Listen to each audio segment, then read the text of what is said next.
Seventh graders, this is to help you with question 1 on CR 26. It says Ricardo has 1 nickel, 1 dime, and 1 quarter in his pocket. Ricardo picks 1 coin at random without replacing the coin. So once he pulls a coin out of his pocket, he doesn't put it back in. He then picks the second coin. Using the tree diagram drawn, what is the probability that the 2 coins picked have a sum of 35 cents? Oh, this is a pretty cute question. All right, so this is the tree diagram. I'm going to use the tree diagram to make an organized list. When you're doing sample space, you can use the tree diagram or an organized list. So I'm going to use the tree diagram to make an organized list. So this shows he first picks a nickel and then a dime. So that first branch says a nickel, then a dime. Those are the 2 coins he picks. So a nickel is worth 5 cents. A dime is worth 10 cents. So that branch would get him 15 cents.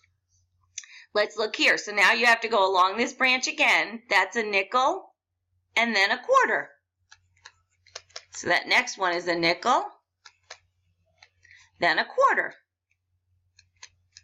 Again, a nickel is worth 5 cents. A quarter is worth 25 cents. 5 and 25 gets us to 30 cents. Awesome. So now, do you see how I've drawn over both of those branches? I'm done with that part of the tree, so I go to this part of the tree. The first coin he picks is a dime, and then a nickel. So this is a dime, then a nickel.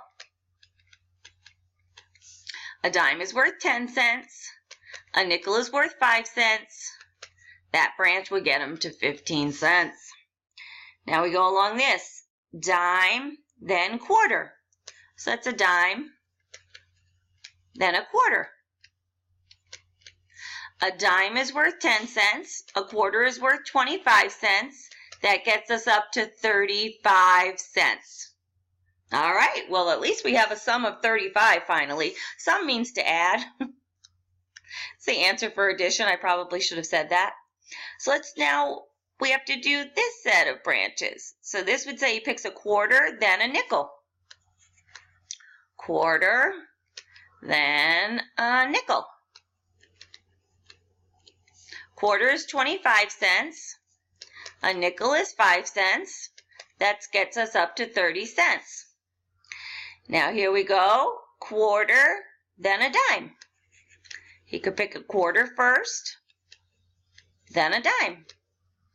That's 25 cents plus 10 cents. That's 35 cents.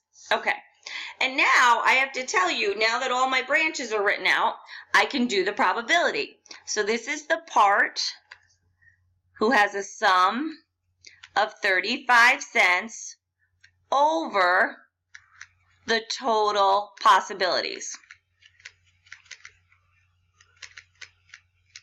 So in our sample space, there's 1, 2, 3, 4, 5, 6 ways he could pull those coins out of his pockets. So that's our total possibilities.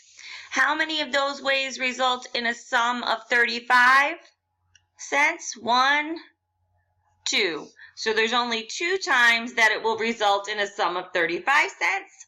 I can simplify this, dividing numerator and denominator by 2. And I can tell you 1/3 of the time, about 33% of the time, he'll pull out a sum of 35 cents at random.